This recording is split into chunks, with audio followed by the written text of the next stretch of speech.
Welcome to ePODstemology. You know what I like a lot more than materialistic things? Knowledge. What is this? It's a podcast. Hi everyone, welcome to another episode of ePODstemology, and an especially warm welcome to anyone who is new to the show. I'm Dr. Mark Fabian from the Bennett Institute for Public Policy at the University of Cambridge. Every episode we bring you a conversation with someone working at the knowledge frontier, typically a young scholar with ideas hot off the presses. That's a very apt description for my guest this week, my colleague Sam Gilbert, who is also a researcher at the Bennett Institute, as well as being an associate at StateUp, an insights and advisory firm focused on digital innovation that serves a public purpose. But these are just side hustles. Sam is principally an entrepreneur, one of the founders and former chief marketing officer of Bought by Many, the multi-award-winning fintech company ranked number 13 in the Sunday Times' Tech Track 100. Sam's experiences working with Facebook advertising to find clients for Bought by Many eventually led him to pursue a master's degree in political science to explore the complex policy issues surrounding the data economy and data governance. His new book, Good Data, An Optimist's Guide, is a sophisticated but accessible take on these issues, brimming both with explanations for why cynicism towards data businesses is misplaced, as well as advice on how we can improve outcomes in data policy. If you've ever wanted a crash course in the data industry, I guarantee that this episode will have you carrying on about it with the swagger of Donald Trump. Most people don't even know this, and I've really become somewhat of an expert on it, I will tell you. ePODstemology. So, welcome Sam Gilbert to ePODstemology. Thanks for joining us. Thanks so much for having me, Mark. Wonderful. So you've got a new book out called Good Data. Can you tell us a bit about it? Yeah, so it's to give it its full title, it's Good Data, An Optimist's Guide to Our Digital Future. And I guess I try and do three things with it. So the first is offer a bit of a critique of surveillance capitalism theory, which I imagine we'll get into talking about. For sure. The second thing I try and do is kind of make a positive case for data openness. So an argument that it's actually in the public interest for us to put more rather than less data into the public domain. And then the third thing I try and do is rethink concepts like power and legitimacy for this era of digital technology that we're living in. So that all sounds quite kind of serious, I guess, but it's probably also worth saying that it's not an academic book. It's a book for a general readership. So a lot of it is also memoir about some of my work doing data science and building a startup in the real world. So it's got some kind of fun startup anecdotes as well. Okay, and what was this startup that you were involved in? So it's a business called Bought by Many. Mm-hmm. So it's a fintech company, so financial technology and specifically focusing on insurance. When we started the business, our aim was to kind of redress power imbalances in consumer financial services. So try to serve better people whose needs for insurance were unusual. And what we ended up focusing on through a kind of series of developments was pet insurance. So Bought by Many is now best known for being one of the main players in pet insurance in the UK. All right. Okay. Cool. All right. Wonderful. Well, we'll hopefully cover all of those themes as we go along, but let's start with the one that you already flagged. So what is surveillance capitalism, and how is that related to your ideas? Yes, so surveillance capitalism, this is a theory and a term coined by Shoshana Zuboff, who's a professor at Harvard Business School. Mm-hmm. And in essence, what it says is that the root cause of all of the political and social problems with the internet is the business model of targeted digital advertising that companies like Facebook and Google use. So it kind of takes the view that that is problematic, both because it's inherently wrong to infringe people's privacy by collecting the data that's produced as they live their lives online. And secondly, that some of the outcomes that this business model produces are things that are demonstrably not in the public interest. So things that people who advocate surveillance capitalism theory might point to would be the role of Cambridge Analytica, for example, or the perceived role of Cambridge Analytica in the election of Donald Trump, or the role of aggregate IQ in the Brexit referendum. So they also like to look at the political consequences of targeted digital advertising being used. Okay, great. Could you tell us a little bit more about Cambridge Analytica and that Brexit firm that you mentioned, and what the sort of controversies were there?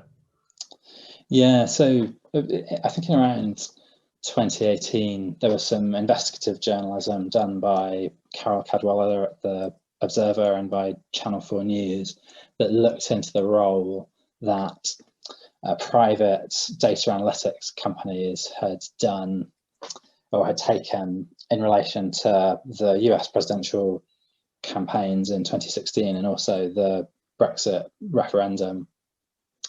And essentially what was suggested was that these companies, Cambridge Analytica, Aggregate, IQ, had used Facebook to assemble big databases of information about people who were going to vote in the election.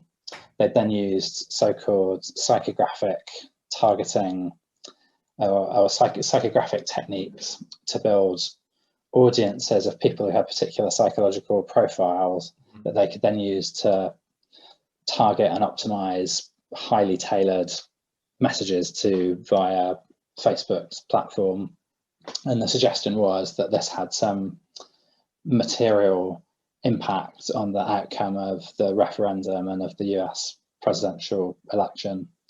And I guess this was, or appeared to be, substantiated by undercover filming that Channel 4 News did of Cambridge Analytica executives kind of boasting about their role as these kind of puppet masters in the shadows, using digital data and digital advertising techniques to illegitimately manipulate the outcome of the democratic process.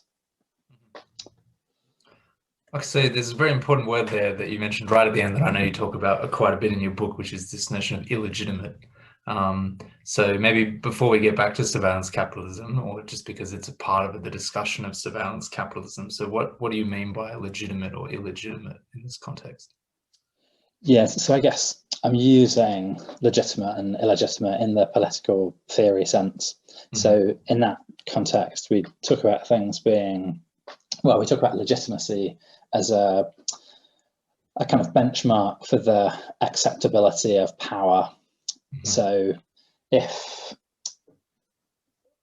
power has been obtained in a way that is kind of generally recognized as being acceptable, so in a kind of democratic context, if there's been an election and that's been held in a way that is consistent with the principles that are set out for holding elections, then the victor of that election is a legitimate, holds their power legitimately.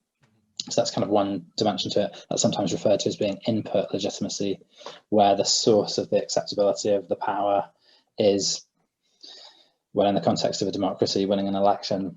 And there's also another dimension to it, which is output legitimacy, which is the type of legitimacy you get when it is generally recognized that you are wielding power in a way that is in the public interest. So it is kind of possible for, I don't know, like an armed group to seize power through a coup, but then use their power in a positive and constructive way to improve infrastructure or improve education and healthcare provision. And so they might kind of gain some legitimacy through the way in which they governed. And I suppose conversely, a democratically elected government might make a horrible mess of governing and lose legitimacy as a result of it. But yeah, really it all just boils down to the acceptability of power. So when people apply it in the context of conversations about technology companies, it's a way of saying the power of this company is not okay to call it illegitimate, or it is okay if you call it legitimate. All right, cool. And then so in the context of Facebook, Google, and sort of these other companies that are famous for, in a sense, farming your data and using that to drive various products and analysis and whatever, what is the argument from surveillance capitalism about the illegitimacy of that behavior?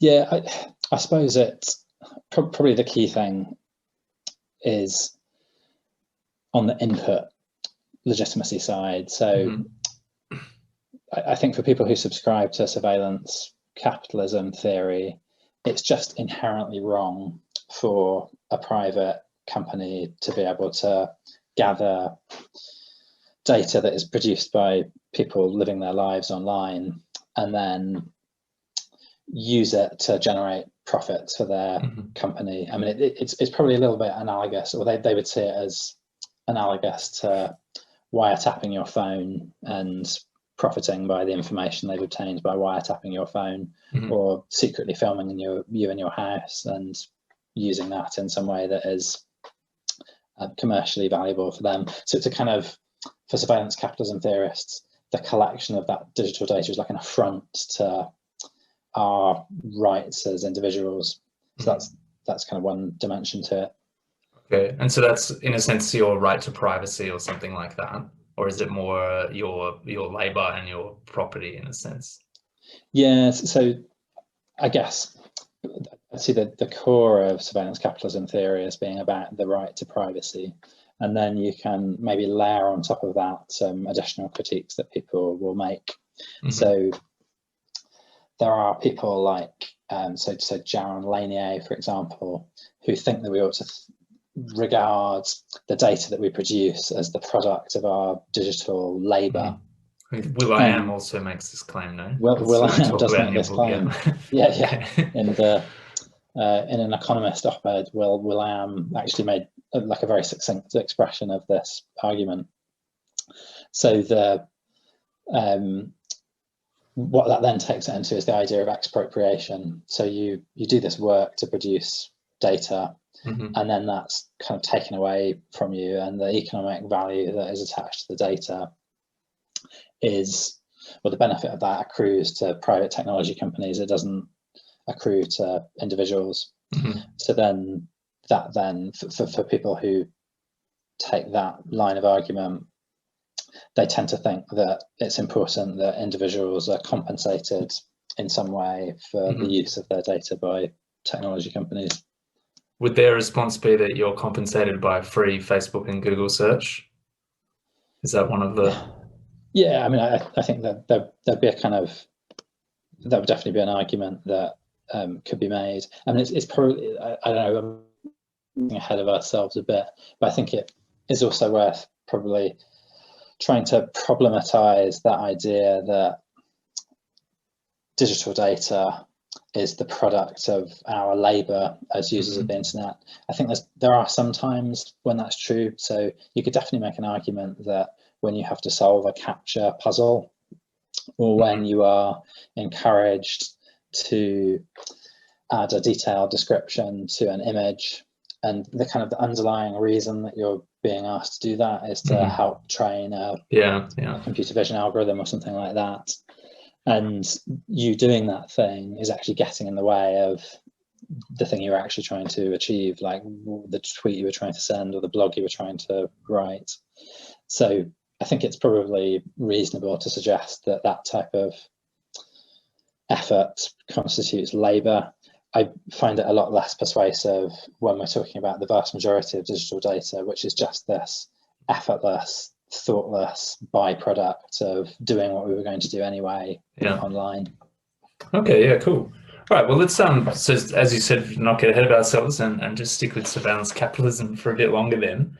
So I thought we could both straw man it and steel man it, in the sense that we could talk a bit about what you think its sort of incisive comments are, like where is surveillance capitalism right, and then maybe we'll talk a bit about where you think it's a bit more imprecise, seem to be your main argument. Yes, so I guess what's helpful about it is that it definitely highlighted a true thing, which is that personal data plays an absolutely integral role in the digital economy. So that basic observation that probably prior to Shoshana Zuboff's work, people in general weren't all that aware of the extent to which the business models of Google, Facebook, Twitter, many other technology companies really does rely on this proliferation of data produced by all of our internet activities. So I do think that's an important thing to recognise and understand. I think it's also onto something when it looks at this topic of engagement. So in the kind of digital context, when people talk about engagement, they're talking about likes or comments or reactions or shares to stuff that is posted on the internet. And an important strand of surveillance capitalism theory is the idea that the pursuit of engagement is kind of the original sin of the internet, if you like, in that it seems to produce a lot of unintended consequences. So it seems to lead to things going viral that we wouldn't choose to go viral, you know, conspiracy theories, fake news, political propaganda, all these kind of things. I mean, clickbait, it can be seen as an outcome of the pursuit of engagement, because obviously what we've learned is through this like period of platforms proliferating is that, I don't know, something, you know, content that kind of bypasses the rational part of the brain and goes straight to the sort of like reptile brain, I guess. That seems to be the content that does best in the context of algorithms that are primed to try and elicit the maximum number of clicks or shares or wherever it may be. So there's social and political consequences attached to that, and then there's also negative consequences for individual freedom. So the phenomenon of doom scrolling, for example, that could be seen as a product of the pursuit of engagement. Companies essentially having an interest in keeping people scrolling through their social media feeds for as long as possible. And yeah, I mean, just to kind of recap, I do think it's an important contribution of surveillance capitalism theory to identify that connection between the pursuit of engagement and some of the negative consequences that we see. Yeah, right. Okay, cool. That's good. And then, so where do you think it starts to kind of be a bit less imprecise or not helpful, or, you know, whatever it might be? Well, I think it probably starts with just getting some of the basic facts wrong. So I think that surveillance capitalism theory takes for granted a lot of untrue claims about how digital advertising works. And so, like, maybe somewhat ironically, it can itself be quite conspiratorial. So if you read people who are advocates of surveillance capitalism theory, they will talk about, you know, they will use language like behavioral modification or psychological manipulation. Or Shoshana Zuboff will talk about there being a market in human futures. Yeah. So it's kind of painting this. Well, actually, do you know what? Like one of the best examples of it is from the film The Social Dilemma, where they actually bring to life a sort of imaginary control room at Facebook or Google, where there are the puppet masters or the controllers are literally pressing buttons and moving levers in order to accentuate the sort of addiction to the social media app that the real person is experiencing. Right. Yeah. And so it's, and kind of like the reality of how targeting works is just not really like that at all. So actually, if you go back to the 1980s, you find the origins of the techniques that get used today in catalog marketing. So if you wanted to sell VHS video recorders or sofas in the 1980s via a catalog, you needed to know which postcodes you ought to post your catalogs to, because catalogs were big and bulky and expensive to distribute. And so this technique was developed called Geodemographics, which basically involves gathering data from the electoral roll and from consumer surveys in order to paint a picture of what sort of people live in particular postcodes. So the implications of that being, if you live in a large semi-detached house in a suburb that's a long way from public transport, you're going to be a much better prospect for a business that wants to sell child car seats than somebody whose postcode puts them in a area where there's like an inner city area where there's lots of converted studio flats. Yeah. So it's just a matter of making kind of probabilistic inferences about the sort of consumer products people are interested in. And so the techniques that get used today through Facebook and through Google and through other digital advertising channels are really just kind of more digital versions of this. So they're making probabilistic inferences based on data. They're not building kind of very rich and complex psychological profiles of people in order that they can push their buttons and individually manipulate them. And I guess that, there's this really interesting blog recently by the scholar Lee Binsel where he talks about the concept of Criti Hype, where critics of particular technologies or of data analytics actually end up sort of like doing their PR and hype work for them because they're not sufficiently attentive to whether the claims about the effectiveness of these techniques are true. So if we were to go back to Cambridge Analytica, for example, or aggregate IQ, it seems to me that a big part of the problem there is that the claims Cambridge Analytica made about itself were taken at face value. And what people should have done probably was realize that they're sales guys, right? They're sales guys trying to sell data and sell software to clients. And therefore you should take everything that they say with a massive pinch of salt rather than assuming that they're really capable of manipulating people. Yeah, I feel this way a bit when whenever US elections are on and Nate Silver's getting mad traction on Twitter and everyone seems to think that, well, all of a sudden we've solved these decades-old problems about political polling and now we can just predict everything perfectly. I'm like, no, like this guy's not a mad genius all of a sudden done everything that other people couldn't. I thought this was one of the kind of most interesting parts of your book actually was, probably because I know nothing about marketing, but just when you were going through kind of what the cost effectiveness calculations are as well for businesses about how to reach your clients and stuff. So I thought, assuming that other people who listen to this show are equally naive about marketing as I am, I was wondering maybe if you could just give a short version of your description of how you started to build a client base for Bought by Many, because I thought that was quite instructive as to how these targeted ads work. Yeah, so in the very early iterations of Bought by Many, when we hadn't got as far as figuring out that pet insurance was the best thing for us to do, we were essentially trying to speak to a whole different set of people who had niche needs for insurance. So one of the examples I describe in the book is people who have diabetes. So if you have diabetes, it makes it more expensive to access various types of insurance, including travel insurance. And like obviously it was more relevant in the time when it was possible to travel and go on holiday.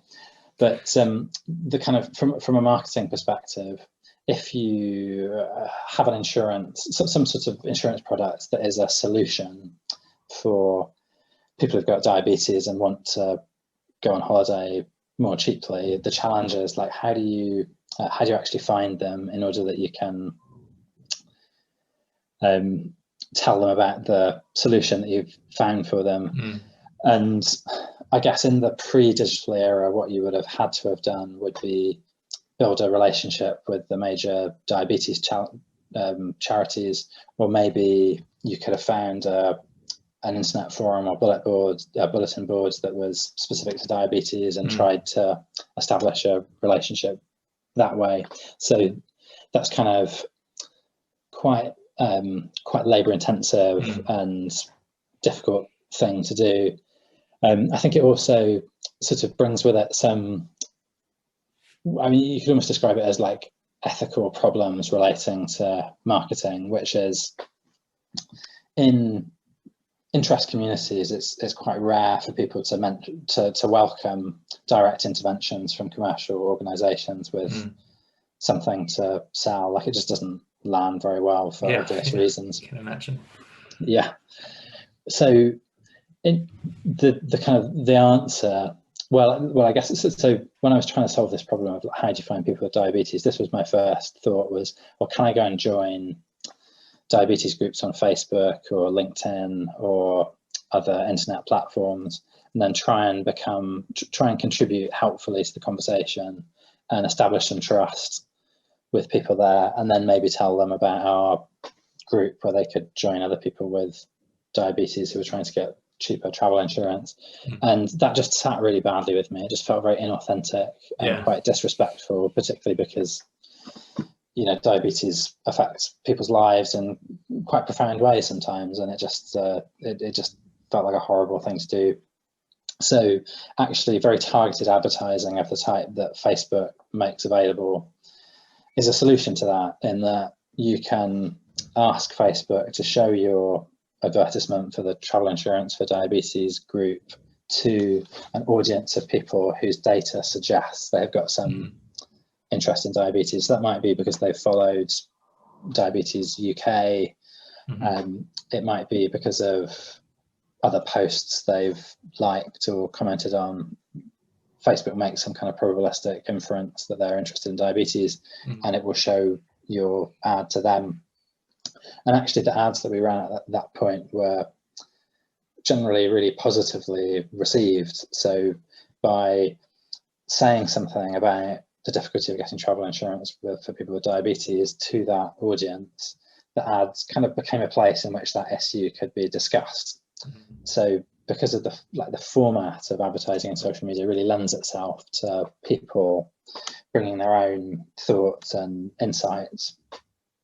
And so actually the comment threads became themselves quite rich discussions, and people were sort of sharing tips about where they could, insurers that had good experiences within the past, healthcare systems in different countries where they'd been on holiday.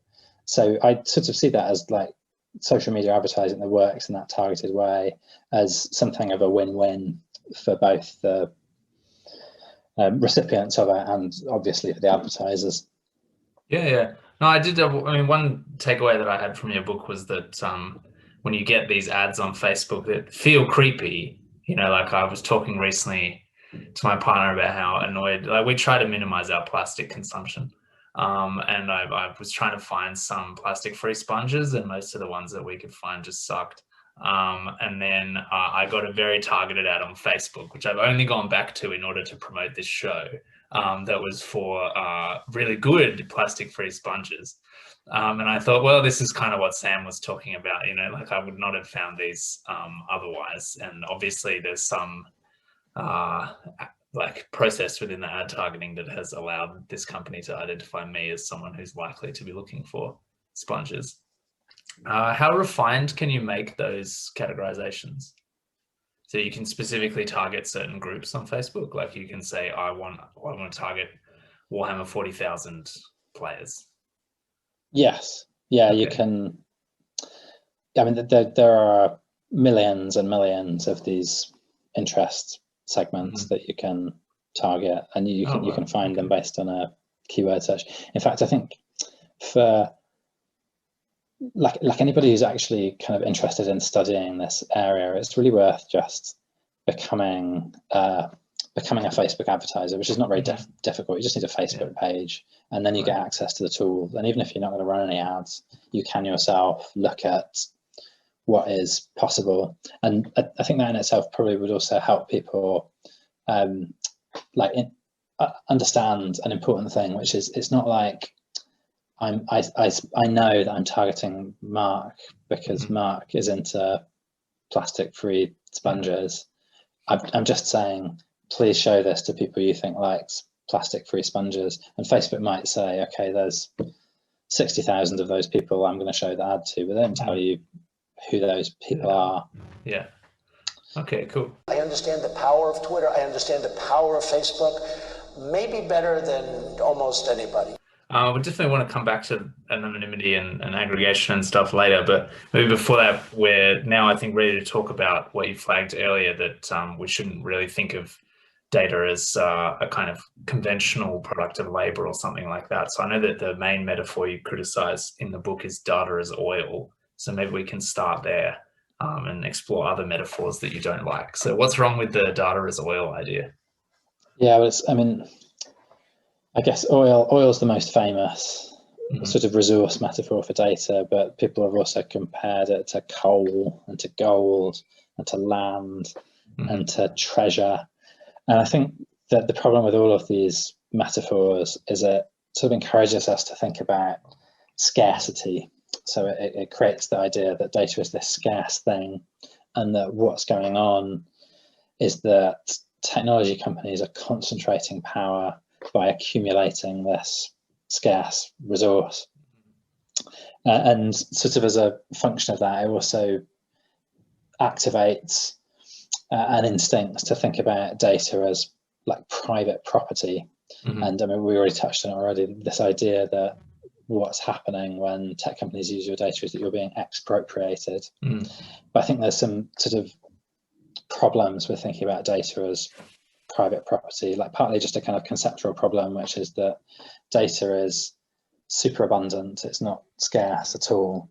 It's also, to put it in economics terms, it's non-rival. So many people can use data simultaneously, and the usefulness of the data doesn't get any less. The data doesn't run out. It can be used and reused ad infinitum. Yeah, indeed, it's anti-rival. Like the more of it you have, the more valuable it is. Yeah. So right, there's often network effects that the more people you get into the network, the more valuable that network becomes in an exponential way. So you actually want to encourage people to use it. Yes. Yeah, that's a great point. Yeah, and then I mean, sort of similar to that, like a lot of the time, the value of data is contextual.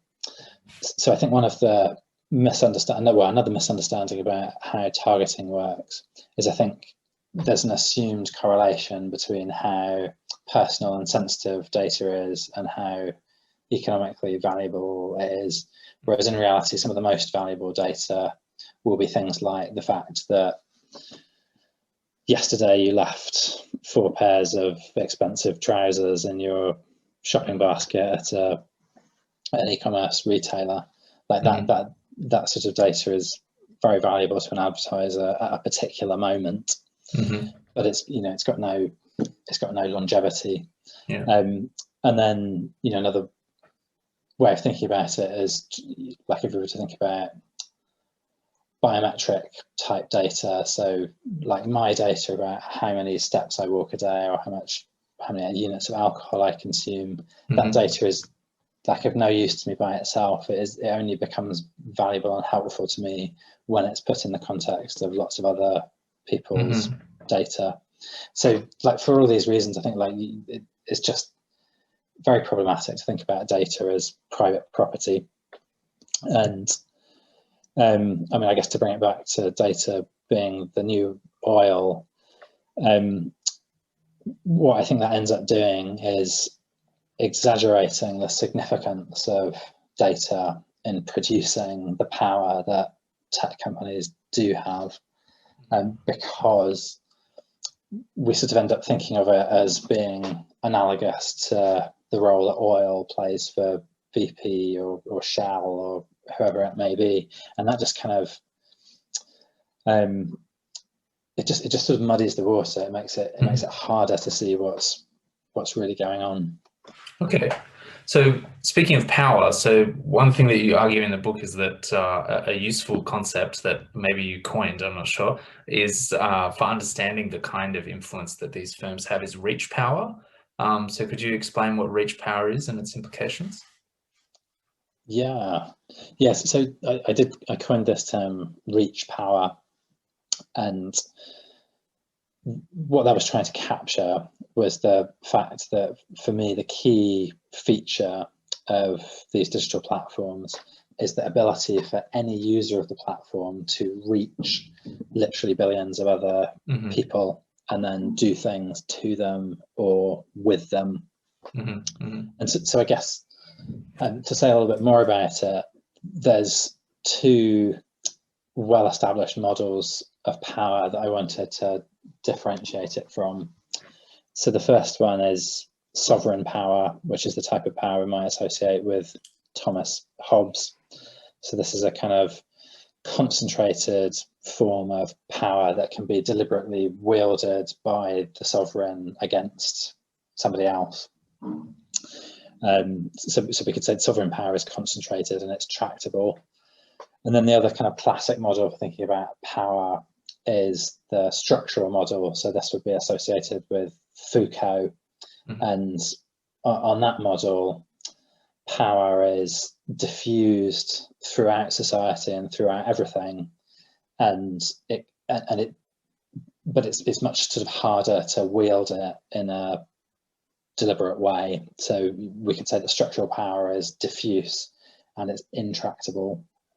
And I guess what I think is that both the concept of sovereign power and the concept of structural power don't really work when applied to the digital world, because most of the time when power is being exercised through a platform like Facebook, it's not being done by an agent that we'd ordinarily recognize as powerful.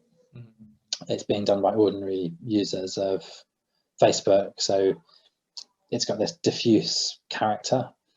But at the same time, unlike it's also not a sort of unsteerable system of emergent norms, like the norms of sexuality or something. When people use power on a platform like Facebook, they're doing it in quite a purposive and deliberate way, and they're acting on others or acting with others. So you kind of put that all together and it looks like digital power is both diffuse and tractable.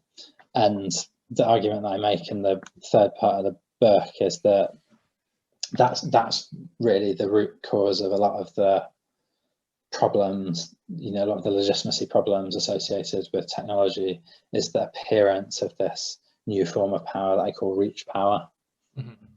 Yeah, and I guess so, and I mean, reach power has a bright side for sure, like different groups of people that would usually be quite disparate and unable to organize are now able to get together online and then eventually organize in reality. And this can be positive, I guess, like niche hobby interests who can now find each other, but then it can also be negative with like conspiracy theory groups. And then you also talk a little bit about kind of minor, somewhat extreme parties and political parties being able to gain a following very quickly. So maybe then if we turn now in the kind of last third or so of the show to regulating, or maybe regulating is too strong a word to start with, but like how can we think from a policy perspective, organizational perspective, society, whatever, about how we work with data and getting the best outcomes.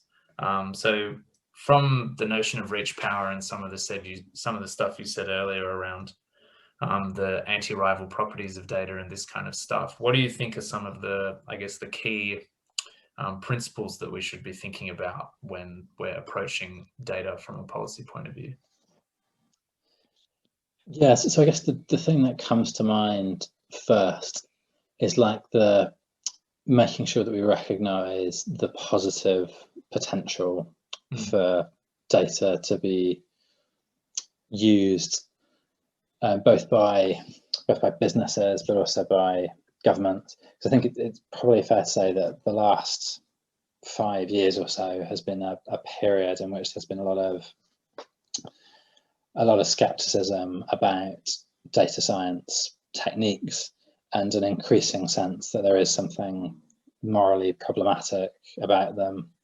So I think that's probably the first thing, is remembering that there's a lot of good that can be done with this type of data. I mean, just maybe to bring that to life with one of my favorite examples, the computer scientist Bill Lampos at UCL built a model using aggregated Google search data that can predict new COVID hotspots 17 days in advance of conventional forms of public health surveillance. So that's a sort of very timely illustration of the public benefit that you can get if you apply some of these techniques from the commercial world in a public sector context. So I think that's really important. I mean, I think on the flip side, like, it's really clear that regulation is required in relation to these technologies and in relation to the big tech companies. But I guess I feel like a lot of the things that get the most airtime are missing the target a little bit. So hopefully, as will be clear from the conversation we've had, it feels like more GDPR type regulation that seeks to control the ways in which data is collected and used by companies. It's not that this is a bad thing, it's just that it isn't really going to help with some of the major problems that exist around digital technology. And so I suppose I should say more about what I think those are, and that they do come back to this idea of reach power. So as you said, this distribution of reach power means that like-minded people can find each other. That can have wonderful consequences, but it can also have disastrous consequences. For example, the coordination of ethnic violence in Myanmar by using encrypted group messaging services provided by Facebook. Yeah. And so I guess the point I want to make here is that rules, like tougher rules around what can be done in terms of collecting and using data, are not going to prevent group encrypted messaging being used to organize and perpetrate and promote ethnic violence. And that should tell us that we're not focusing in necessarily the right areas if we think about data regulation as being the answer. And I guess I could say the same thing about antitrust. So there might be good kind of competitive type reasons for breaking apart Facebook, Instagram, and WhatsApp into separate companies again, but breaking them apart is not going to make it any less likely that the tools will get used or get instrumentalized in that way to coordinate violence. So I suppose when it comes to regulation, I think that it's better if regulators follow the philosopher Judith Shklar, who kind of urged us to put cruelty first, and have like a focus on trying to prevent digital technology being used to inflict cruelty before worrying about some of these other issues that get a lot more airtime at the moment. Wow, nobody knew that information. We're learning a lot. So that brings us nicely, I guess, to because you mentioned the encrypted messaging in Myanmar and stuff, and then sort of minimizing harms and minimizing the sort of worst excesses of these technologies. To this notion that you explore in your book about the liberalism of fear versus Zuckian liberalism. So I guess maybe can you explain what you mean by Zuckian liberalism? Maybe start with that. Yeah, absolutely. So there's this incredible resource that has been built by Marquette University called the Zuckerberg Files. And that is a complete digital archive of every public utterance that Mark Zuckerberg has ever made. Right. And so lucky me, spent quite a lot of time mining the Zuckerberg files to try and get a better insight into Mark Zuckerberg's politics. And I guess like doing that, I formed the view that he's, I suppose sometimes he's presented as if he's a Silicon Valley libertarian. But actually what the Zuckerberg Files suggest is that he's a kind of classical liberal, really. So he has a form of liberalism that John Stuart Mill would recognise as being liberal, and or John Rawls or something like that. And so he sort of believes in things like rationality, he believes in like the importance of freedom of expression. He believes in, he's a value pluralist. And perhaps most importantly, he believes in progress. So he definitely, like, very strongly got this idea that human progress is a sort of inevitable thing, and believes that his role is to accelerate human progress. So it's like quite a kind of utopian form of the liberal dream, that if we set everything up correctly, then we can all live in a society in which everybody understands and respects each other, and everything's great. And it feels like a lot of the direction that he's tried to take the company in has been sort of in service of that dream. So it's almost like he believes that Facebook can be the thing that transcends the nation state and transcends sort of national and ethnic and religious conflict, and enables this sort of more enlightened society to emerge. So Zuckian liberalism is the label that I put on this political ideology of Mark Zuckerberg.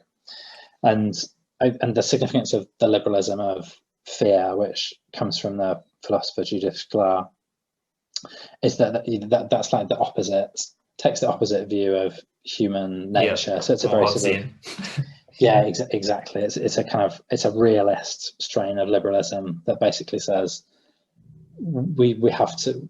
The utopians are really dangerous, because in their pursuit of utopia and their belief in progress, they open the door to the worst thing that can possibly happen, which is cruelty and the infliction of suffering on other humans. So the liberalism of fear says, as like we touched on already, is much more important to organize in a way that prevents cruelty from occurring than it is to pursue utopia.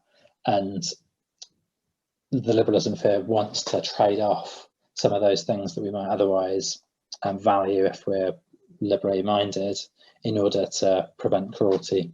So one of the ways in which this, for me, comes into focus at the moment is there's a lot of discussion about sort of free speech issues in relation to social media and what content moderation policies ought to be on the platforms and who ought to set them. I think if you take a liberalism of fear lens to that, you would think that actually you just judge the effectiveness of this by the extent to which it succeeds in preventing cruelty.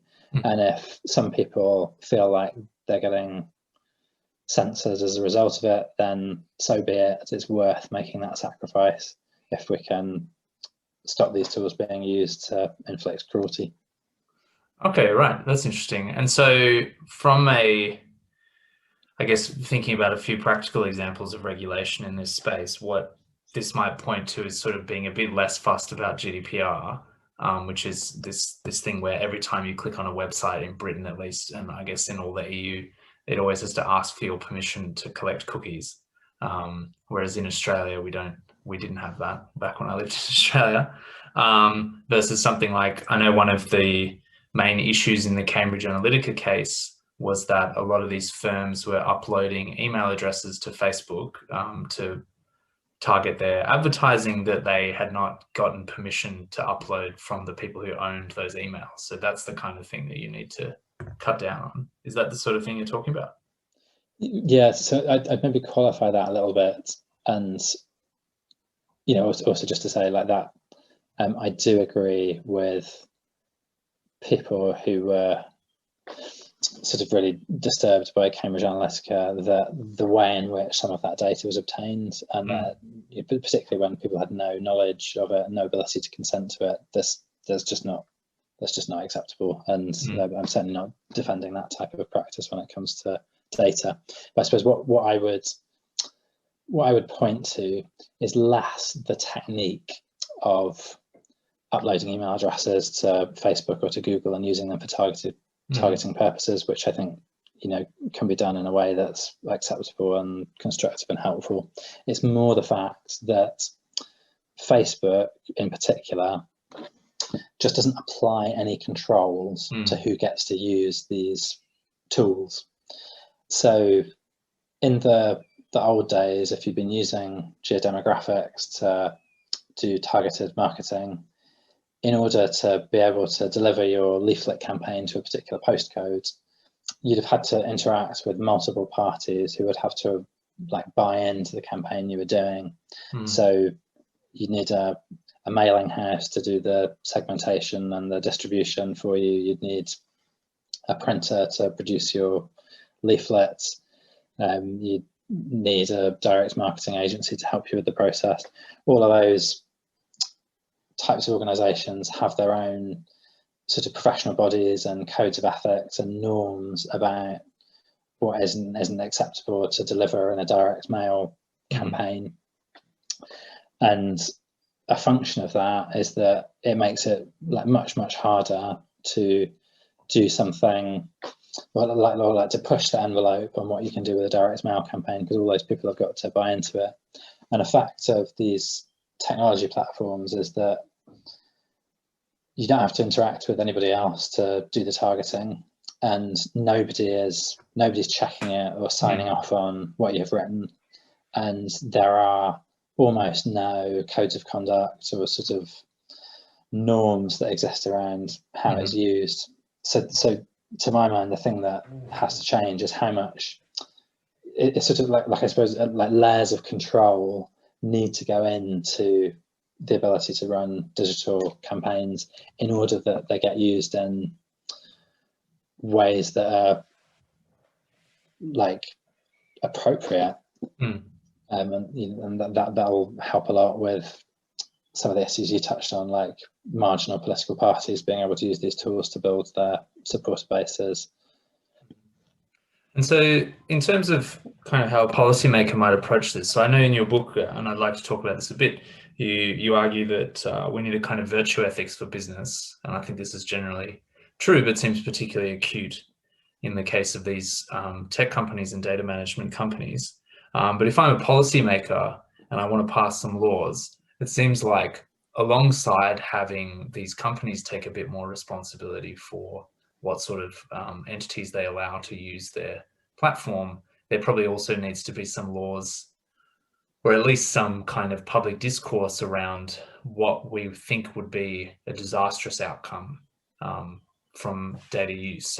These things are always difficult. I mean, we can't kind of like predict what a smart, innovative entity is going to use these things for, but maybe we could have some thinking about what duty of care or due diligence a company owes. So do you have any thoughts on kind of how we can craft these sort of rules, or how companies can start to think about responsible practice? Yeah, so I guess part of the reason for writing in the book about like data ethics for big technology companies is just the reality that laws and regulations are inevitably going to continue to lag and be gamed. Exactly. And it's so the regulators are going to be playing catch up, and if they're going to be playing catch up, it's important that the people who are in control of the technologies take their ethical responsibilities seriously. So I suppose we could see a focus on data ethics as a useful mitigation to that problem of the lag. So what do you mean by virtue ethics for data companies? Yeah, so I guess it's probably worth me saying that this part, or that chapter of the book, like my main intended reader at that point is people who work in tech companies.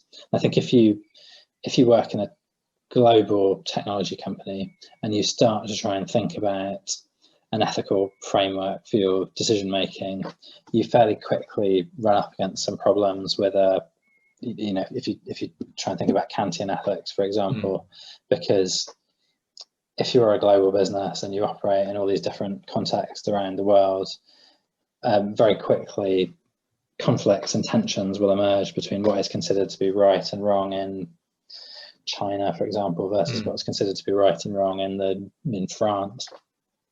So that's the problem with counting ethics. Then, I mean, a lot of people who work in technology are sort of have including Mark Zuckerberg, have sort of got a bit of a rationalist bent and are quite into utilitarianism. Yeah. And so their instincts might be to think, oh, well, maybe I can just calculate the utils or whatever that accrue from this particular action. But of course, in reality, it's just far too complicated to be able to do any sort of utilitarian calculation. Yeah, and there's too much prediction involved. Utilitarianism always breaks down if you have to make predictions over complex systems. Right. I think any probability theorist can explain that to you.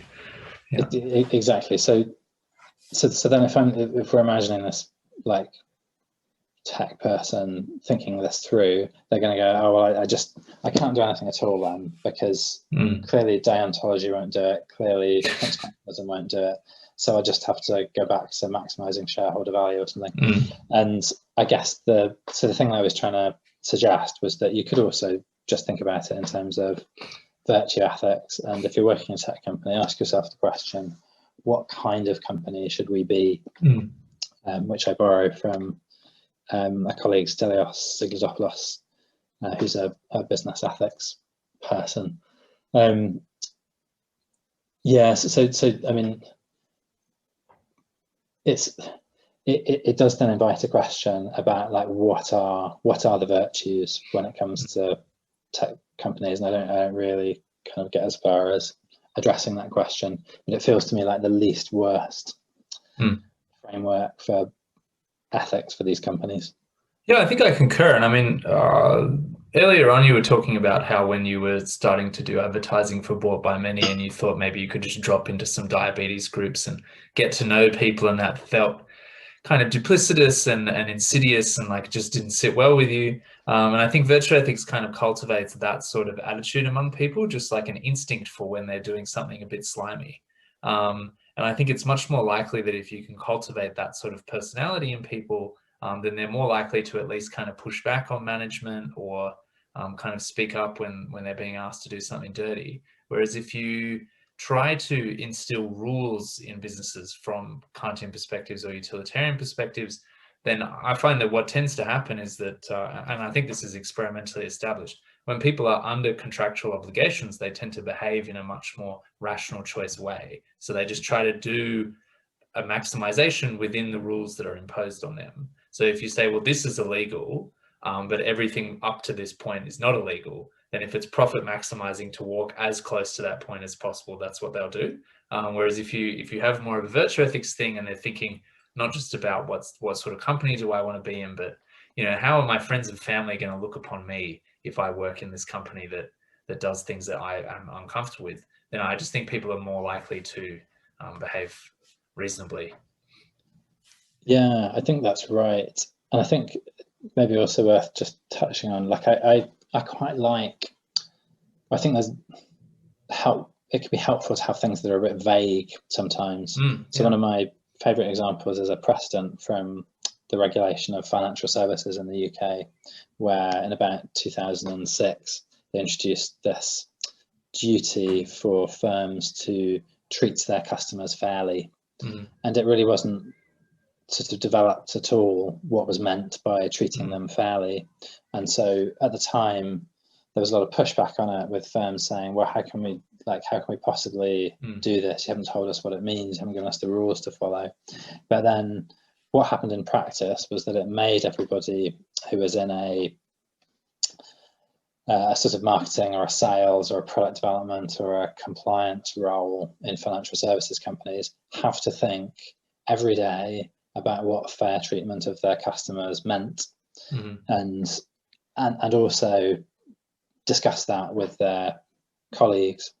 And so I think what you said about the difference in the response you get from the people who are actually going to be doing it, between a rule that's very easy to follow or not follow versus a kind of more vague standard that you have to try and live up to. I think there's some, it's a promising way for things to go. It's an interesting counterintuitive proposition. Right. Yeah, maybe all of the law should be like that. Yeah. I mean, a lot of times the law is pretty fuzzy, and then it's kind of up to the court to decide on a case-by-case basis. But anyway, we don't need to get into legal theory. No, let's not do that. We've more or less run out of time. Do you have any kind of final thoughts that you'd want to leave people with? Buy the book. You can give it another. Definitely buy the book. If you're interested in surveillance capitalism theory, and maybe read Lee Vincel's piece on Criti Hype, and maybe set yourself up a Facebook page and a Facebook advertiser account, which is only a 5-minute job or something, and then you can apply your thinking about these issues like to the reality of what's there, rather than just to how it's sort of filtered through surveillance capitalism theory. Yeah, that's a very nice way to be an informed opinion. Okay, great. Well, thanks very much for your time, Sam. Thanks for joining us. I hope it was fun for you. Yeah, super fun. Thank you very much for having me, Mark. ePODstemology. If you enjoyed today's discussion, do check out ePODstemology's page at your favorite podcast directory for more episodes on topics as diverse as tax policy and the meaning of life. By the time you're through the catalog, you'll know even more than Donald Trump. And nobody knows this stuff better than me. Nobody knows more about taxes than I do, and income than I do. Nobody knows more about construction than I do. Nobody knows more about campaign finance than I do. Nobody knows consultants better than me. I know more about drones than anybody. Nobody knows more about technology than me. Nobody in the history of this country has ever known so much about infrastructure as Donald Trump. I know the H-1B, I know the H-2B, nobody knows it better than me. I know more about ISIS than the generals do, believe me. ePODstemology.